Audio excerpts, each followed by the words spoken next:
Welcome, welcome back. We're ready to go.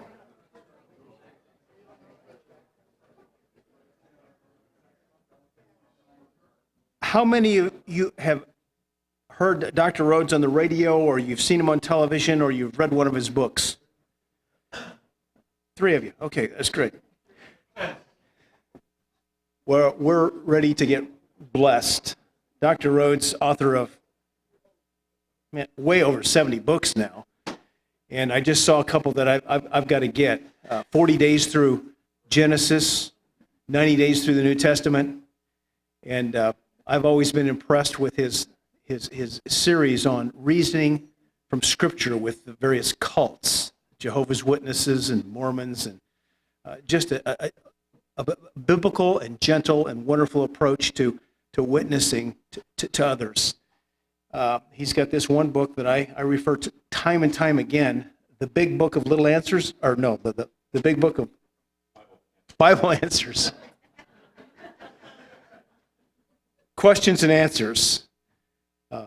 Former Bible answer man on the radio after Walter Martin. And so we're graced to have Dr. Rhodes this morning. So Dr. Rhodes, bless you.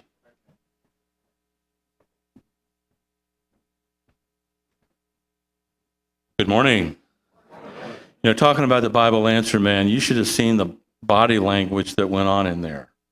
You would not believe it. Somebody would call in with a hard question, and there'd normally be a couple of the answer guys in the studio. And one guy would be going, "Oh, you answer that." For several years, I did do the Bible answer man with Hank Hanegraaff before he went preterist. And he was the president of CRI, and a question came in, and I said, but he was the president, so he said, "Ron, what do you think about that question?" So I always had to do the heavy lifting on that. But it was a fun show. It really was. Today I'm going to be talking about Middle East tensions and the Ezekiel invasion, which I personally think is a very relevant and contemporary topic for us today. And what I want to do is to begin by talking about some of the stuff that's going on in the Middle East, and to help us to understand the mentality of Muslims and Jews, and how it all relates to the Ezekiel invasion. And then the second half of my session will zero in on the Ezekiel invasion. Now, if you're not familiar with what the Ezekiel invasion is, or if you've never heard of that term, don't worry about it, because I'm going to cover that. So I know that we as Christians tend to use Christianese. Isn't that right? We have all kinds of new words that we've come up with.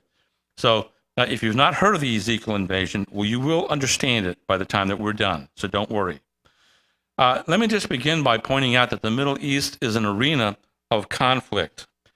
And it's interesting because Jerusalem literally means city of peace. City of peace. But it seems like peace has been elusive to Jerusalem. After all, Jerusalem is surrounded by many, many enemies. And it seems like there is little peace in all of Israel due to the external threats that are there on a daily basis.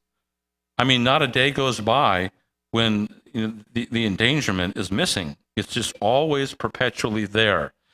And so I think that this is something that's going to continue. And I definitely think it does relate to what's called the Ezekiel invasion.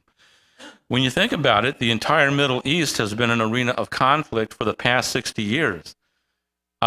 Just consider some of the wars. There's been the War of Independence, which brought Israel statehood, which was completed in 1948. The Suez War, Sinai Campaign, 1956. The Six-Day War, 1967. The War of Attrition, which ended in 1970. The Yom Kippur War, 1973. The Lebanese Civil War ended in 1976. The Iran-Iraq War ended in 1988. The Lebanon War and the Persian Gulf War and the war with Iraq, and on we go. And today we're still doing the war on terror, which I believe is going to continue well into the future. And it's not just Israel that's in danger today, is it? Countries all over the world are endangered because of some of the stuff that started in the Middle East, but is trying to go global in a big way. Also interesting is the fact that according to polls, since 9/11, 35% of Americans say they are now paying closer attention to the news. watching for signs of the coming of the end of the world. Isn't that something? A third of Americans, that's about 100 million Americans, say that they are paying closer attention to the news because they see prophetic significance there. 42% of Americans agree that Israel's rebirth as a nation and the instability of the Middle East indicates that we're living in the last days. And then over half of Americans, 52%, by the way, that's over 150 million Americans, agree that the rebirth of Israel as a nation in 1948, as well as the return of millions of Jews to the Holy Land, is a direct fulfillment of biblical prophecies. And so the point that I'm making is that what's going on in the Middle East is not just something of interest to the Middle East, but it's of interest to people really everywhere, including people in the United States. People are interested in what's going on over there. Now, to be sure, there are many people who have a warped perspective on Muslims, including many in our own leadership today. And there's a lot of people who have a warped perspective on Israel. And I'm sure that we're going to talk more about that as this day goes on. But people do have their eyes on the Middle East today, and that's significant. Now, at the heart of the conflict is that Jerusalem is the holiest of cities for the Jews. But at the same time, it is the third holiest city for Muslims, behind Mecca and Medina. Jews believe that Jerusalem belongs to them alone by divine right. And by the way, I agree with that wholeheartedly. Muslims also believe that Jerusalem belongs to them alone by divine right. Now, since neither side will budge, conflict seems inevitable. You know, this is one of those things I think that sometimes our politicians don't get. Sometimes our politicians talk about the Middle East problem primarily in a political sense. But until you understand that both sides believe that the land is theirs by divine right, they're not going to fully understand what's going on over there. Now, I just picked up a couple of random quotes. There's many people that I could actually have drawn quotes from. In fact, hundreds of individuals, but these two are representative. I thought that what they said was pretty representative of the Muslim and Arab viewpoint. Anwar Sadat once proclaimed that Jerusalem is the property of the Muslim nation. Nobody can ever decide the fate of Jerusalem, and that includes the United States. We shall retake it with the help of Allah. They want the land back. Likewise, Arafat once promised that whoever does not accept the fact that Jerusalem will be the capital of the Palestinian state, and only that state, can go drink from the Dead Sea. Them's fighting words. Okay. I think that's similar to what the mafia means by swim with the fish. Or the Italian necktie, you know. Now, on the Jewish side, Netanyahu said with equal vigor, I will never allow Jerusalem to be divided again. Never, never. We will keep Jerusalem united, and we will never surrender those ramparts. So you can see the conflict, can't you? It's not just political. It is religious to the core. Now, God made a pivotal covenant with Abraham around 2100 BC, and in this covenant, God promised Abraham a son, and that his descendants would be as numerous as the stars in the sky. Now, you know as well as I do that the covenants are foundational to a proper understanding of biblical prophecy, right? Absolutely foundational. Now, there's an important point I want to make to you, and that is that God is a promise keeper. God does not go back on his word. And when he makes an unconditional covenant, he is going to fulfill that covenant. God has never gone back on his word. And so when he makes promises in the Abrahamic covenant, he is going to keep those promises. Amen? Now, God also made specific land promises to Abraham. And he said, to you, or to your descendants, I give this land, from the river of Egypt to the great river, the Euphrates, the land of the Kenites and Kenizzites and Cadmonites and Hittites and Perizzites. Almost sounds like parasite, doesn't it? Rephaites, Amorites, Canaanites, Girgashites, and Jebusites.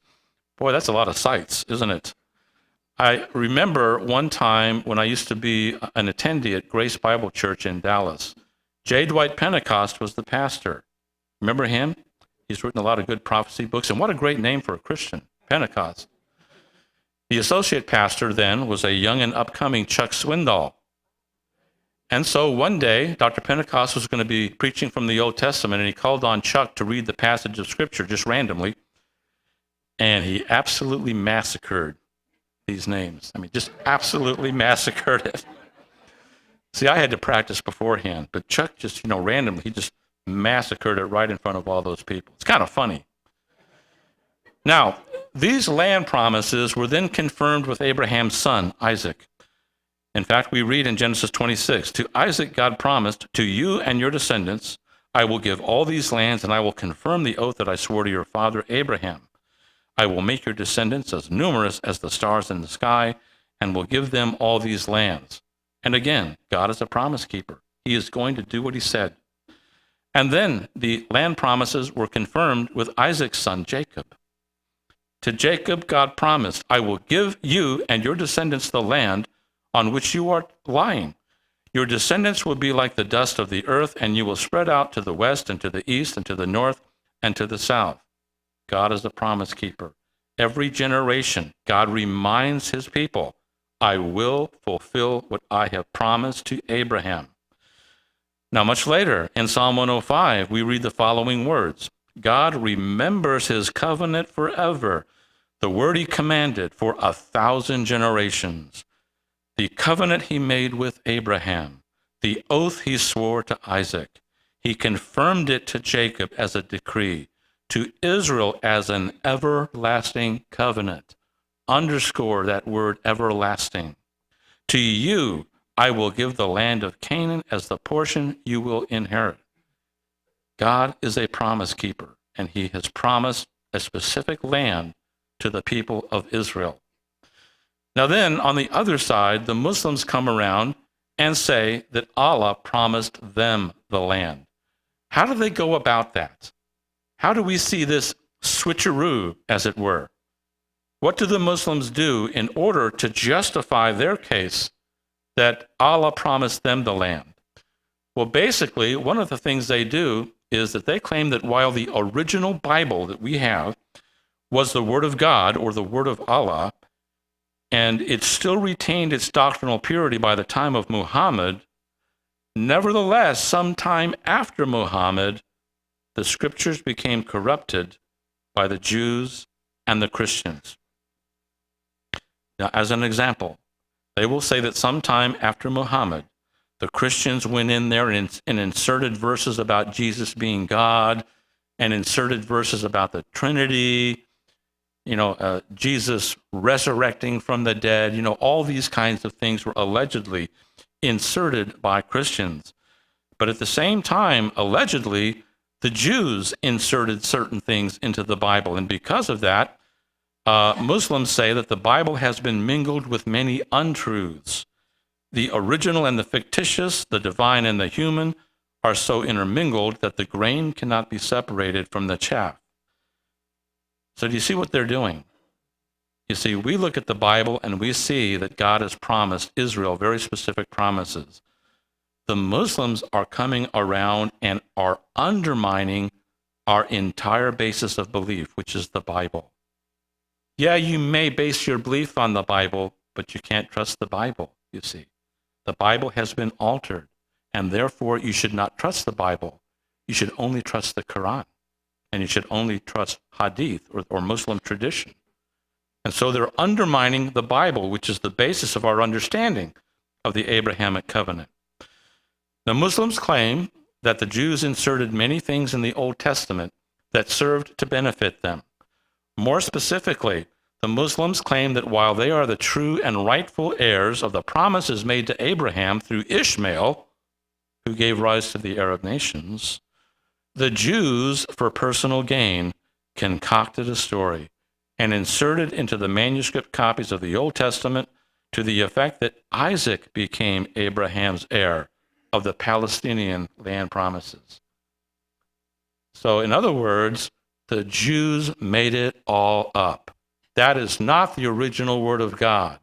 The original Word of God said that the land belongs to the Muslims, but the Jews changed it and inserted all this stuff in the Abrahamic covenant to the effect that the land goes to the Jews.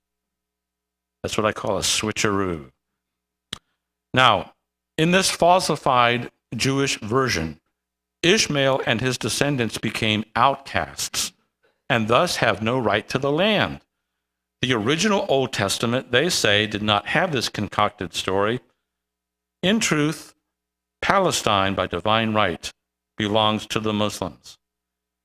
Now, that being so, and recognizing that your average Muslim does not understand the falsity of all of this, they've been taught this by their leaders, can you understand the hostility of the conflict?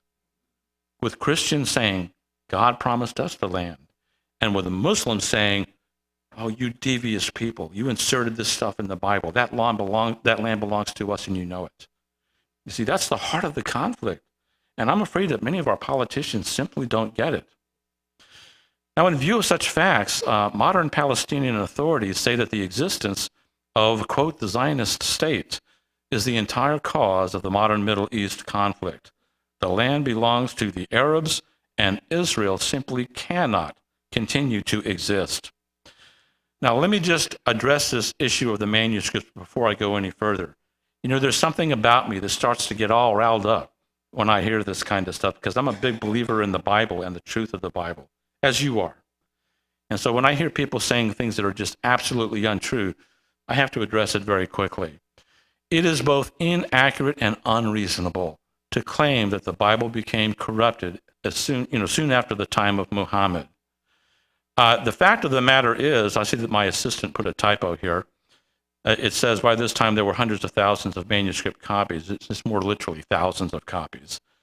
I have an assistant that does some formatting for me on PowerPoint. The fact is that we have many, many manuscripts that predate the time of Muhammad in regard to the New Testament. And even in regard to the Old Testament, with the discovery of the Dead Sea Scrolls, for example, we have some manuscript copies of Bible books like Isaiah, which predate the very birth of Christ. Now, with that kind of manuscript evidence, there is no question that the Bible is accurate. The Bible that we have today is accurate. Not only do we have manuscript copies, but just in terms of the New Testament alone, we've got so many quotes in the church fathers that we could reconstruct all but 11 verses if we lost all the manuscript copies. And when you look at the Dead Sea Scrolls, which has a copy of Isaiah, or actually two copies, the other editions of Isaiah that we had were dated more close to the 800s AD. So those sets of manuscript were separated by 1,000 years. The Dead Sea Scroll copy of Isaiah plus the ones that we discovered that date to around 800 AD, separated by 1,000 years, but you know what? They're almost identical. 95% the same. Very little change. The only change is misspellings. Sometimes you might have a word reversal out of order, stuff like that. But that's just an amazing thing when you think about it. So I just have to say that the Scripture is accurate, that the manuscript copies prove it, and that the Muslims have no case here. In order for what Muslims to say to be true, you'd have to have a situation where people went out and collected all the manuscripts that exist all over the world and then introduce a uniform change. Is that reasonable? I don't think so. Not only that, but the manuscript copies were then translated into different languages from very early on. So the Muslims or the Christians and Jews would have to go out and collect all the translations and introduce the same uniform change in all those as well. How likely is that? That's not likely at all. And so I just think that this is absolutely nuts, the way that they're trying to argue this. Now, let's get back to the study. Recall with me that when Titus and his Roman warriors overran Jerusalem and its temple in AD 70, the Jews were forced to scatter around the world.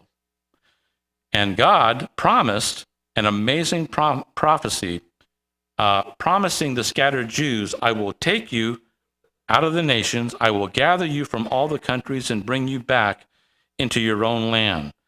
Now just think about this for a minute. God knew that Jerusalem would be overcome in AD 70. But even prior to that, the prophet Ezekiel had prophesied this restoration of Israel to the land, and how the Jews would stream back to the Holy Land from all the nations of the earth. That's never happened before, folks. You know, before, Israel had gone into captivity into individual nations like in Babylon. And then when Israel was released after 70 years, they streamed back to the Holy Land from one nation. But never in history before have we seen the Jews streaming back to the Holy Land from every nation in the world. And yet this is what Ezekiel 36 promised. And by the way, what happened in 1948? Israel became a nation again, and what's been happening ever since? The Jews have, in fact, been streaming back to the Holy Land from every nation in the world. In unbelief. You know, they're not believers in Jesus yet, but one day they will believe. And I'm going to get to that. Now, in his vision of the dry bones in Ezekiel 37, the Lord is miraculously portrayed as bringing the bones back together into a skeleton. And the skeleton becomes wrapped in muscles and tendons and flesh, and God then breathes life into the body. There's no doubt that this refers to Israel's restoration. For we are told that these bones are the whole house of Israel. So we know for sure that God was going to bring Israel back together as a nation again. Israel is portrayed as becoming a living, breathing nation again, back from the dead, as it were. And that's why I think 1948 is so terribly significant. That's the year that Israel once again achieved statehood. Now then, how do the Muslims react to this? They say that the entire existence of Israel is an aggression. The initial settlement into the land was illegitimate to start with. They say that the Jews had no right to return or come back to a land under Islamic authority. They recognize that the Jews may have once lived there, but once a land comes under Islamic authority, it is no longer an option for anybody to come back and possess that land. And so Muslims believe that any territory that was at some time opened by legitimate Islamic authority cannot revert to non-Islamic authority. This means that Israel cannot reemerge on Muslim land. It constitutes a grievous offense to Allah. And because it's an offense to Allah, they want the land back. And if you think that the Muslims are going to settle for some kind of a treaty where this doesn't happen, you're dreaming. They say that it belongs to them, Allah promises it, and they want the land back. Now, interestingly, during the 19th and 20th centuries, three significant ideologies emerged in the Middle East related to the current conflict: Zionism, Arab nationalism, and Islamic fundamentalism. Let me just define these really quickly for you. Zionism gets its name from Mount Zion, the hill in ancient Jerusalem where King David's palace once stood, and it became a symbol for Jerusalem during David's reign. So Zionism is just another name for the type of Jewish nationalism that has the goal of reestablishing the Jewish ancestral homeland.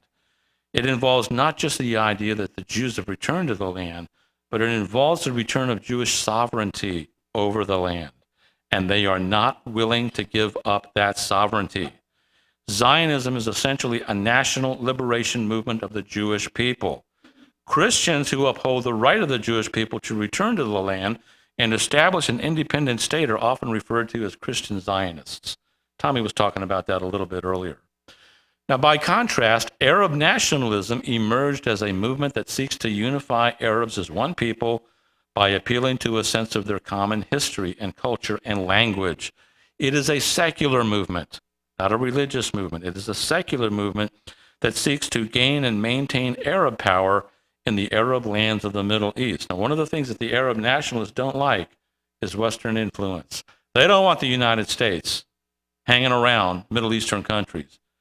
They say, you want our oil? Well, it's ours. You guys leave. You want to be a friend of Israel? You just leave. That's what Arab nationalists say. And by the way, they view Israel as a cancerous tumor that must be removed. Meanwhile, Islamic fundamentalism has come on the scene, and this is a religious philosophy that seeks to establish Islamic dominance, not just in the Middle East, but the entire world. They want a worldwide caliphate eventually. Israel, a symbol of Jewish power, is viewed as a grievous insult to Allah and cannot be allowed to exist in the Islamic world. Israel must be pushed into the sea. Now, here's the point that I'm building up to, and this is pivotal for you to understand in terms of the Ezekiel invasion. Zionism plus Arab nationalism plus Islamic fundamentalism equals hostile conflict. Do you understand that formula? Is that clear enough for you?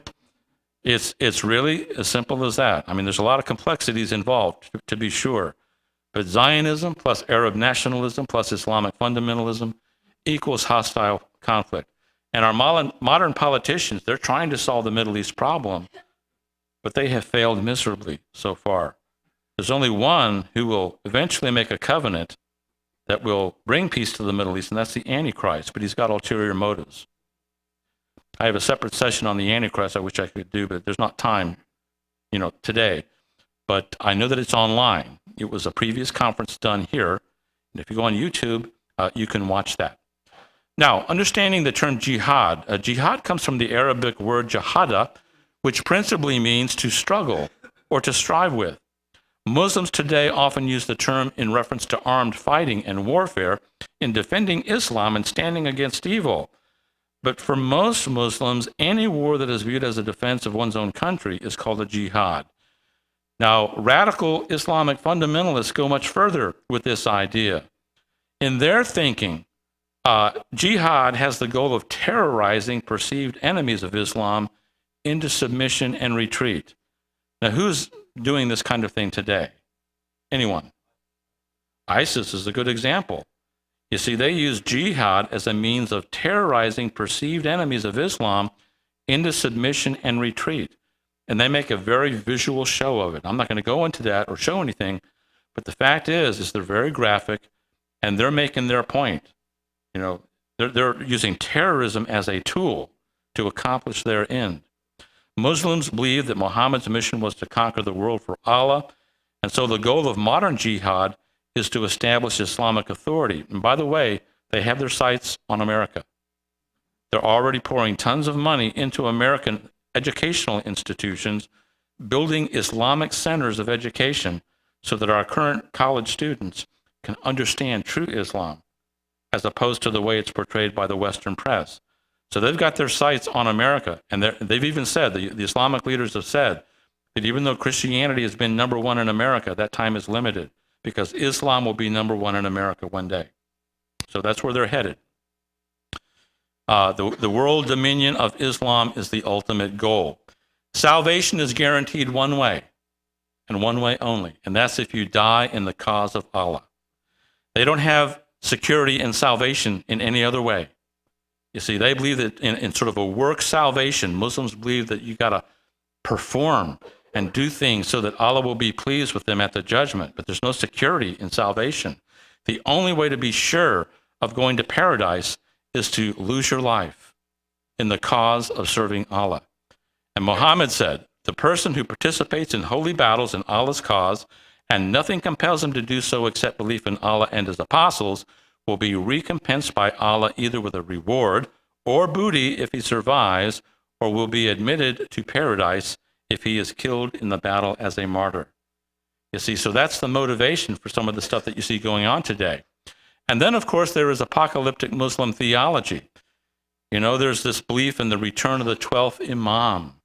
And this 12th Imam is going to bring about a messianic era of justice on the world. And according to many of them, the coming of the 12th Imam to the world can be hastened through apocalyptic violence against Jews and Americans, against the lesser Satan and the greater Satan. The more violence is launched against America and Israel, the faster the 12th Imam will come. You see, so all of these elements that I've talked to you about are intertwining and are really rising to a fever pitch in our own day. And I believe that the stage is being set for what's called the Ezekiel invasion. Now, I'm going to turn my attention to the Ezekiel invasion, but first let me just tell you about the books that are on the table really, really quick. We're breaking for a brief commercial break, as they say. Unmasking the Antichrist just goes into great detail about who this individual is and what he's doing. And it's a pretty fascinating study. Northern Storm Rising is all about the Ezekiel invasion. It is subtitled Russia, Iran, and the Emerging End Times Military Coalition Against Israel. By the way, I did receive a communication from Homeland Security on this book. And I was told by the agent who contacted me that the scenarios that I've laid out in this book, that are based on Bible prophecy, are perfectly compatible with the scenarios that they believe to be emerging based on intelligence. I found that to be very interesting. You know, and the thing is, it's nothing that I did.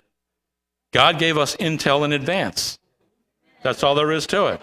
He gave us intel in advance. Now, the next book is The End Times in Chronological Order, which basically takes us from the present moment into the eternal state and showing you what takes place in between. And I show you how to understand things chronologically. And so this is a book that has helped a lot of Christians for the first time understand Bible prophecy and why there is a certain order of things as they unfold. 40 Days Through Revelation is kind of like a devotional, inspirational treatment of the book of Revelation that you can do in 40 days. It's not just theology. It's not just commentary. A lot of devotional application type stuff in there. The 8 Great Debates of Bible Prophecy. This gets into the big debates like, how do you interpret prophecy? Is it literal or allegorical? What about the church in Israel? Are they distinct or the same? Does the church take over the role of Israel? What about dispensationalism versus covenant theology? What about pre-trib and mid-trib and post-trib? All those Christianese terms that we use to describe the rapture. So that book goes into great detail for that. This other book, 40 Days Through Daniel, just came out, hot off the press. And I've been doing television all week. It's been airing on TBN and Daystar and a number of other networks all this week, where we're talking about the book of Daniel. And then finally, what happens after life? Have you ever wondered that? What happens after life? Well, this is a kind of a devotional, inspirational book that opens the door so that you can understand what really happens the moment after your spirit departs the body. And I want to let you know that I've marked all of these books down to just $10. Normally they go for $15 to $17, and this is cheaper than you're going to find it on Amazon.com. And I've marked it down on purpose. I'm not interested in making sales or making money. I'm trying to mark this down as low as I can and still break even so that you can have whatever books you want. So that's the whole purpose of marking them down like that. So they're out there on the table, not many copies, so if you want them, go on out there. Now, in my closing time, let me just talk about the Ezekiel invasion. God has given us intel in advance about what's taking place in the Middle East. 2,600 years ago, God told us that Israel would be reborn and the nations would be flowing back to the land. And that's what makes 1948 significant. And we see this in Ezekiel 36 and 37. How interesting that right after Ezekiel talks about the rebirth of Israel in Ezekiel 36 and 37, he goes on in Ezekiel 38 and 39 to talk about a massive assault force that will emerge, that will attack Israel. We see words like Gog and Magog, Rosh, Meshech, Tubal, Persia, Ethiopia, Put, Gomer, Beth Togarmah. My goodness, where did all those words come from? We look at cities like that and we say, don't understand that. But you know what? I've done all the heavy lifting for you and have uncovered, all the dusty books in my library. And it's very clear that these words are actually referring to Russia and a number of Muslim nations that are gearing up to attack Israel. So very quickly, let me talk about how this prophecy is to be interpreted, who these nations are, and how Israel will survive. First of all, how is this prophecy to be understood?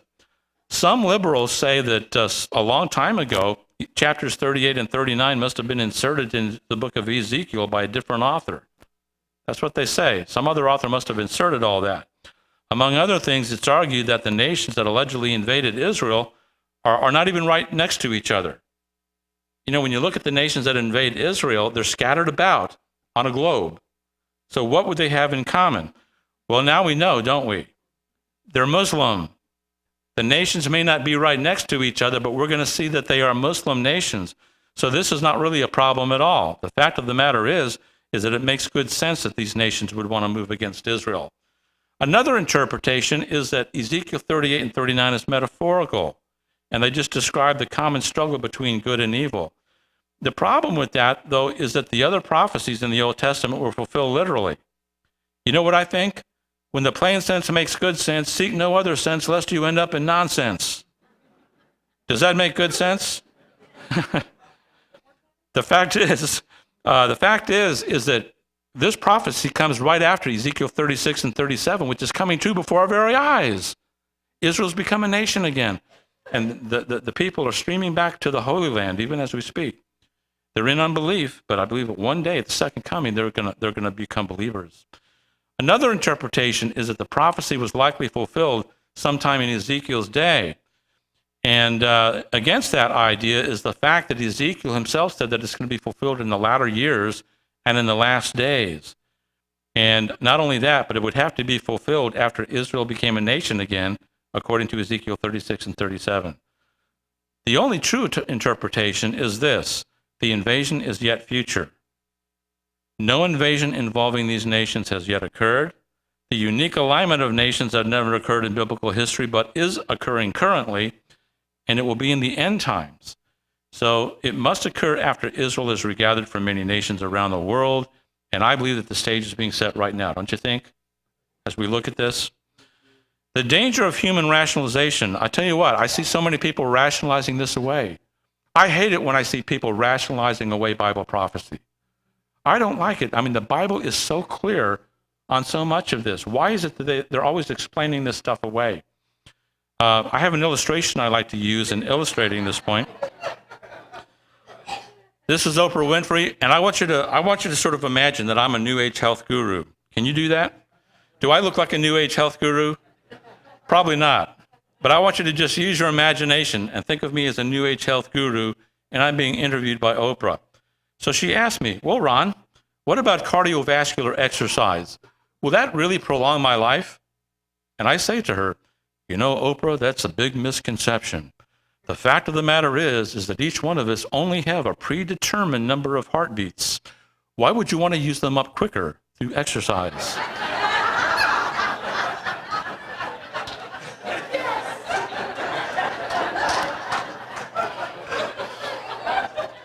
If you want to live longer, take a nap. See, that's right.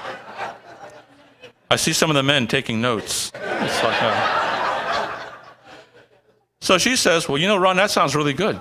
Well, what about fried foods? Are fried foods bad for me? And I say, Oprah, just think about it. I mean, this is such a big misconception. You see, how do they fry food? With vegetable oil. Listen, eating fried chicken is one of the best ways imaginable to ingest vegetables into your body. And then she says, wow, this is sounding really good. Well, what about red meat? Should I cut down on red meats? And I say to her, well, you know, that's just another misconception. You see, what is it that cows eat? Grass, vegetables. Listen, Oprah, one of the best ways to bring vegetables into your body is to eat red meat, you see. Now, guys, stop taking notes because everything I just told you was wrong. What I've done is I've rationalized away the truth. I've given you reasons why my so-called health advice may sound good, but in reality, it's very, very wrong. Now, likewise, a lot of people that are talking about Bible prophecy today, they're giving very good reasons that sound good externally, and to the uninformed, they may sound right. But in fact, it is just as wrong as this health advice. They are rationalizing away the truth. And we've got many, many people on the horizon doing that. My friends, when the plain sense makes good sense, seek no other sense, lest you end up in nonsense. It's a great policy to follow. And besides, you know, one of the things that I've learned as a result of using that policy, if you want to understand how God's going to fulfill prophecy in the future, look at how he's fulfilled it in the past. And he's done that literally, hasn't he?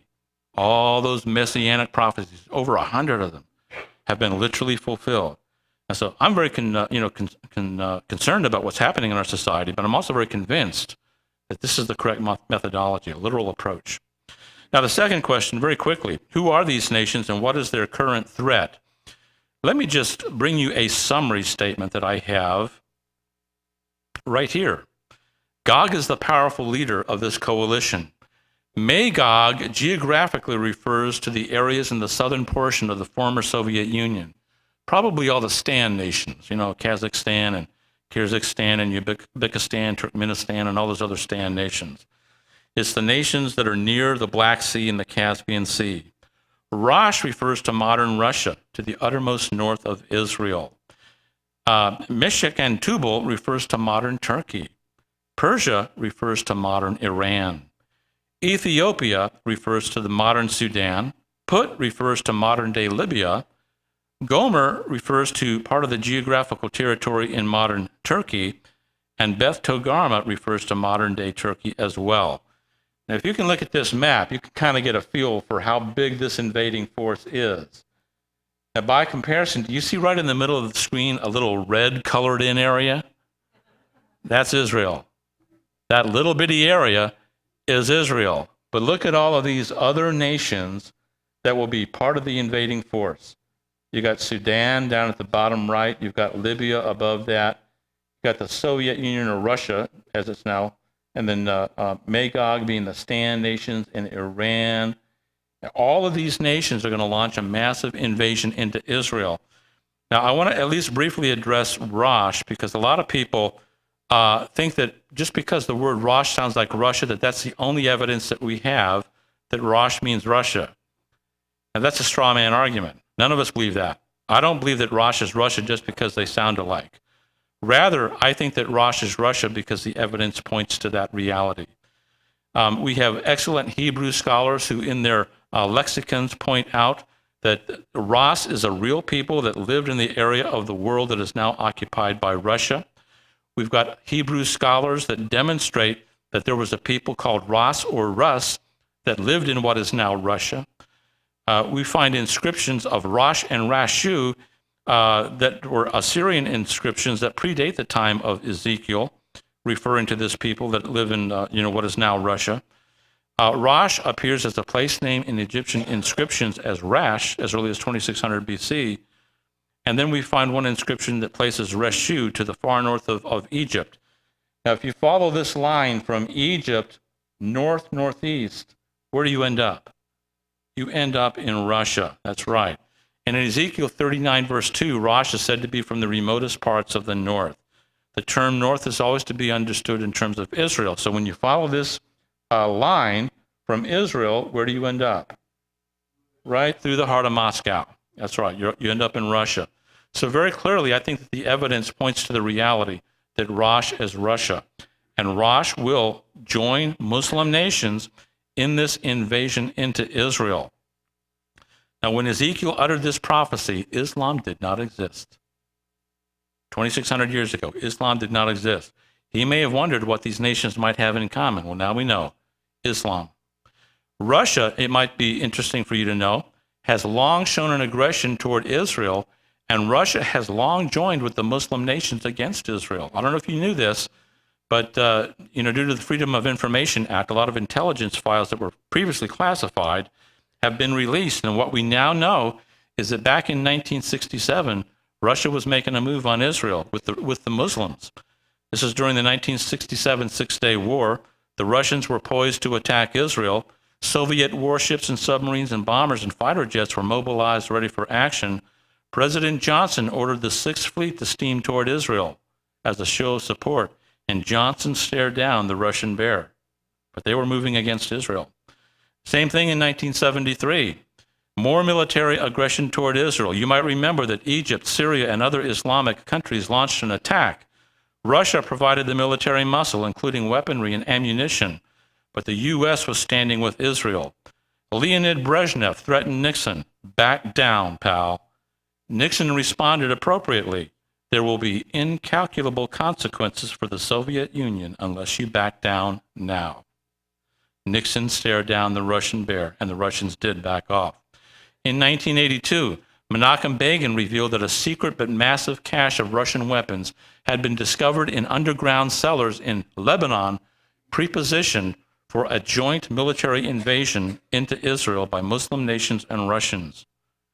I mean, you can see that the stage has been set for a long time. Even today, we see news reports related to this coalition. Putin, Russia becomes Turkey's leading economic partner. That's one news report. Russia has 5 arms deals with Libya. Sudan and Russia forging economic ties and military ties. Here's another article, how the Iran-Russia-Syria alliance is the Middle East's #1 problem. One news report after another indicates that the alliance for these invading nations is taking place before our very eyes. Iran is now the 3rd largest recipient of Russian arms.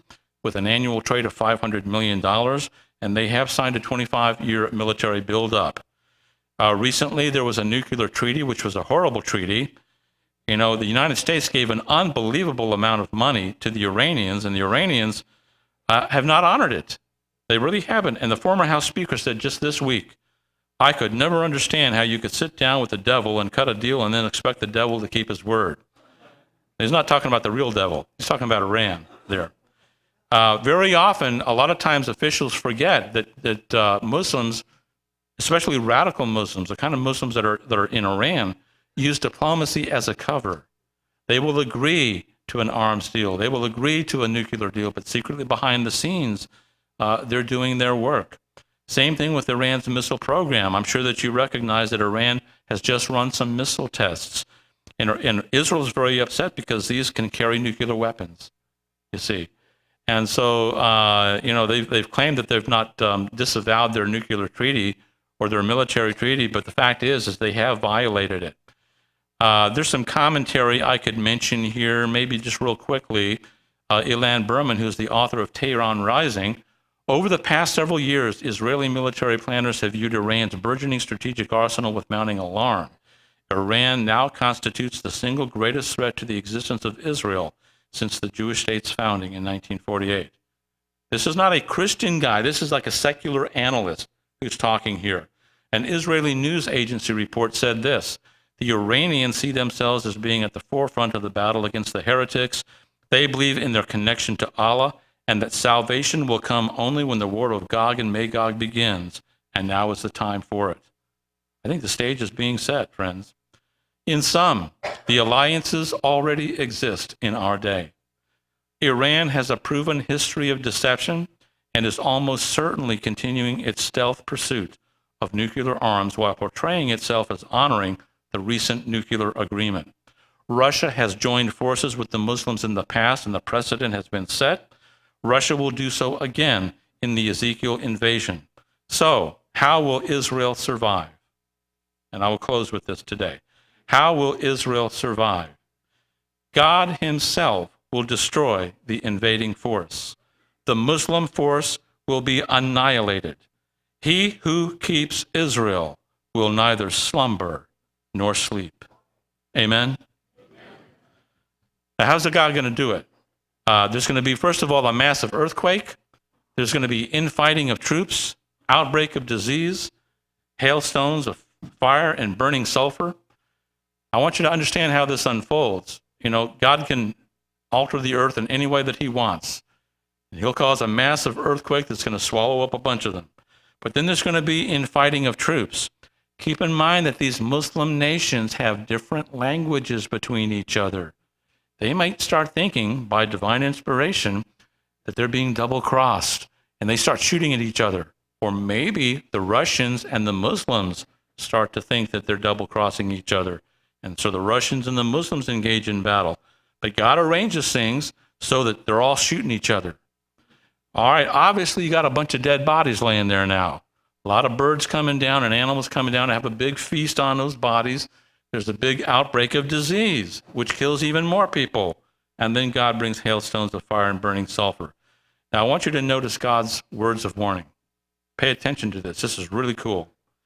Of the invaders, God says, they will know that I am the Lord. And then God affirms, the nations will know that I am the Lord, the Holy One of Israel. And of the Israelites, God says, then they shall know that I am the Lord their God. Now, do those words sound familiar to you?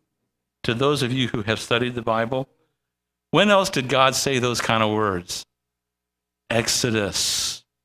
God's rescue of the Jews from Egypt. To the Jews back in Exodus, God said, you shall know that I am the Lord your God who brought you out from under the burdens of the Egyptians. To the Egyptians, God said, you shall know that I am the Lord. And then he also said, you will know that I, the Lord, am in the midst of the land, and you will know that there is no one like me in all the earth. You know, you might consider God's deliverance of Israel from the Egyptians as deliverance part 1. But with this massive Ezekiel invasion, we might call that deliverance part 2. And it's going to be something to behold.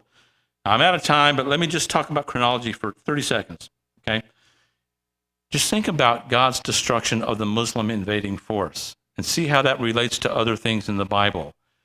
You know, you might have wondered how the Antichrist false religion can emerge, given the fact that there's Christians and Muslims. How's that going to happen? Well, my personal opinion is that the Christians are going to be taken out at the rapture, so we're not going to be around to resist. But at the same time, if God wipes out these Muslim invaders either at the beginning of the tribulation period or even perhaps a couple of years before, because it could occur before the tribulation, that greatly weakens Muslim forces and the Muslim religion.